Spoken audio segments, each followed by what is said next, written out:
She has a bad, bad mystery to her. I can feel it deep in the hollow of my spook bone, the one my dad broke when I was a kid.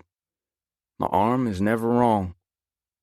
I poke her with the toe of my boot like I would any animal I thought was dead. An eye flutters open and closes. Not dead. Maybe half dead. The heat's so bad out here the crickets are screaming for grace. I don't have time for this shit. God. Damn it to hell. Why isn't she a dog? She looked like a hurt dog out of the rearview mirror. That's why I jerked my rig around. Well, first I heard God say, "Stop." Then I looked in the rear view and saw the lump just over the fence. I had a whole scenario figured out by the time I pulled over.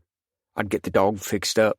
He'd take over the bare spot on the passenger seat where Chance panted and grinned at me until he got that big knot in his neck 3 months ago. Now this. A mystery girl spread still, off the highway, her head sparkling like some kind of desert angel with her wings clipped. She's 12, maybe 13. 10, hell, I can't tell. Girls these days look 15 when they're 11 to men like me. She's lying barefoot on the baked ground about 3 feet behind a barbed wire fence. Trucks blasting by hot and heavy on the other side. Lips as red as Snow White. A scarf with gold sequins is tied tight over one of her eyes, like she's been bandaged by a princess. Or maybe she's the princess.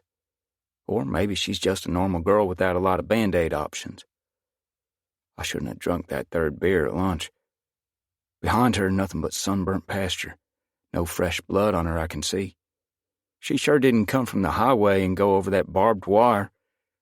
I'm an able-bodied man who did, and I'm still sucking the blood off my thumb.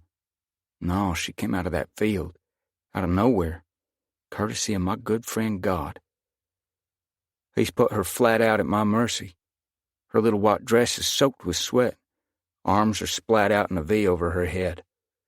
A few bruises mark her cheek and the shoulder where her dress is torn. And she's skinny. Her knees and elbows wouldn't put a dent in my muscle if she were to put up a fight. Her chest is suddenly rising and falling like a spent deer.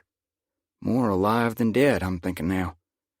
Her eye, the one not covered, flashes open for a second. Now it's back closed tight as a tick. Big life questions are going on in the pitch dark of that head.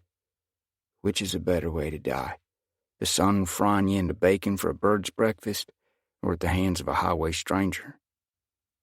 My hairs are pricking up all over. I'm not a fool. I know plenty of cons. Girls set out like bait traps. That said, the stretch of Texas road is all blue sky and endless pancake. I just listened to a couple of truckers at a diner down the road concur that this piece of Texas countertop proved the earth was flat, and that Donald Trump's wall was thought up secretly to protect us from falling off. I spin a quick 360. The girl and me are alone. I step closer. My body lingers in full shadow over hers. That's when she moves, pushes herself up with what energy she can muster. She's got the full picture now, even with that glittery scarf tied over one eye. Big guy, big truck with lots of hottie holes, and you can't wash off a stint behind bars, however short.